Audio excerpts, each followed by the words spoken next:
US government is filing a lawsuit against Activision over some pretty serious stuff.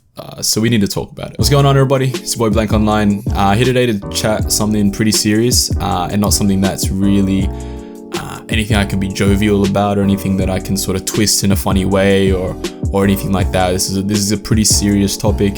And I'm going to be pretty sort of straight-faced throughout it all. I'm going to be referring to a couple of articles, or one article more in particular, from Charlie Intel throughout the video. I won't be putting the screenshots on the screen of specific statements and whatnot on the screen, but I will be leaving the links in the description down below for everything that I'm reading off of the Charlie Intel report, Charlie Intel Twitter, a lot of things. I'll leave it all in the description down below. I just don't want to put it on the screen, if that makes sense. I'm also going to be referring to, if you see me looking to my left, it's because I'm reading some stuff off of my screen, because I sort of want to get everything right. I don't want to just sort of think about it, like sort of just remember and then say stuff. I want to give factual information to you guys, because as I said at the start, it is a pretty serious thing that we are discussing here. So the chain of tweets sort of starts here, and it says the California state government has filed a lawsuit against Activision Blizzard for some truly horrifying workplace issues, including what the lawsuit alleges as frat culture at work. The investigations have been ongoing since 2018. The lawsuit states that the state government attempted to work with Activision Blizzard to resolve issues without reaching litigation stage, but Activision failed to resolve the issues with standards and the government expected. Going on further from that, this sort of broke after the whole litigation sort of went out to the public, and it was sort of exposed that this whole lawsuit thing was happening to Activision. Activision then released a statement basically saying, in summary, we are confident in our ability to demonstrate our practices as an equal opportunity employer that fosters a supportive, diverse, and inclusive workplace for our people. Basically saying we're not at fault here, we do what we do, and this sort of stuff is BS. Like everything that's coming out is BS. And then Charlie Intel sort of takes an excerpt of the whole sort of lawsuit thing, and I'll read this out sort of word for word in a way. I'm gonna sort of censor some stuff and a couple of words here and there, but again, as I said, if you want to read the exact thing, and even if you want to read the whole litigation and all that sort of stuff, the links will be in the description down below. It's some pretty awful stuff, so I'm gonna just read it.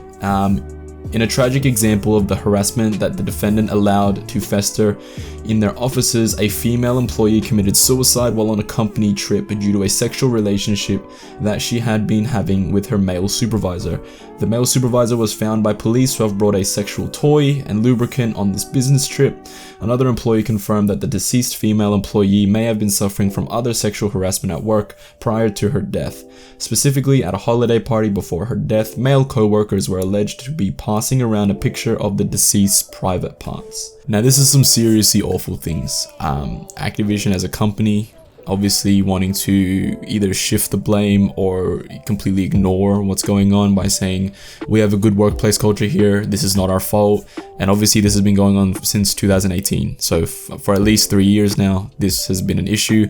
Obviously not an issue that the public have known about, but now that the public know about it, we know all the details of all this sort of stuff. And who's to say this hasn't been happening at Activision within the 3 years that this investigation has been going on? And who's to say this hasn't happened at Activision before this lawsuit happened? And I'm sure there has been cases where female workers have been sort of treated like this at Activision, and this sort of frat culture that is being talked about here within what seems to be the supervisors and the higher ups at Activision, on lower people, say in the food chain, I guess, over there at Activision. It's clear to see that this is an issue at Activision. It's clear to see that this is most likely and unfortunately not the only case of this happening, either before this specific event or now, what's happening right now.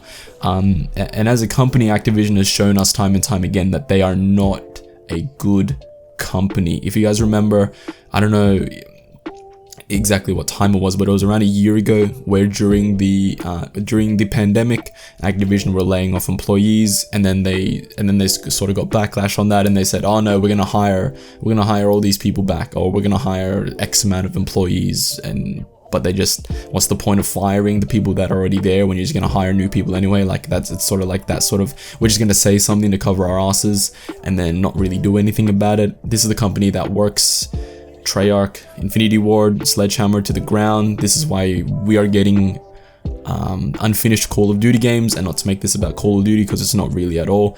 I'm just saying that as an example of the company that we're dealing with and the publisher that we're dealing with, that being Activision. And again, not to 100% make this about Call of Duty, if you are still buying your skin packs, if you're still buying your battle passes, these are the people that you are benefiting. These are the people that you are giving your money towards, people who allow this monstrosity to happen within the workplace, to allow this harassment to happen within the workplace, and to continuously say, oh no, our workplace is amazing, or no, that would never happen here, or just sort of trying to bat the blame away in a way, shape or form. This is the company that you're supporting. And people come at YouTubers like Blame Truth and Thunder and Nero and all these sort of Call of Duty commentators that sort of put things onto Activision and say that Activision is not a good company, and then people will sort of hate on them because they're saying Activision isn't a great company. Activision is an awful company, and if you can read the litigation and then read Activision's reply in their statement and then come to the conclusion that they are a good company, then you're an awful human being, because what happened to this woman is awful. And what is probably happening to multiple, not even just women, it could be men as well within Activision, but it's most likely majority of the female workers there. What is probably continuing to happening right now is still going on. And this investigation and this litigation has just brought that into light, that Activision has a workplace culture like that. And all we can hope for is for Activision to get their punishment and for change to be made, because it needs to be made. If Bobby Kotick can make what was his bonus? Like $1 million? Like $1 mil? Man, the man's getting $1 million and this poor woman lost her life. So something needs to change. Something needs to drastically change over there at Activision. Something needs to be completely removed from that company. This frat culture, this idea that you can just overwork employees, this sort of food chain mindset where the people at the top have overriding power over the people at the bottom. Like it should not be like that, and it is like that right now, and that needs to change so that more things like this don't happen. What are we to know that something like this isn't happening right now? What are we to know how many countless other females have gone through this experience through the lifespan of that company's existence? It's an unfortunate situation. It's a situation that I thought I had to bring to you guys because it sort of involves Call of Duty, because Activision is the publisher of Call of Duty. And it's something that I just genuinely wanted to speak about, because I've been saying Activision's an awful company for a very long time. And I know a lot of other people have been doing that as well, and something like this has brought that into light even more. So yeah, as I said, links in the description down below for all the links and all that sort of stuff if you want to read more into it. Obviously I didn't go through every single thing because we'd be here for a long time, and I'm also not a lawyer, so can't really speak too much on all that sort of stuff. But if you do want to read that, the links will be in the description down below. I'll see you guys in my next video.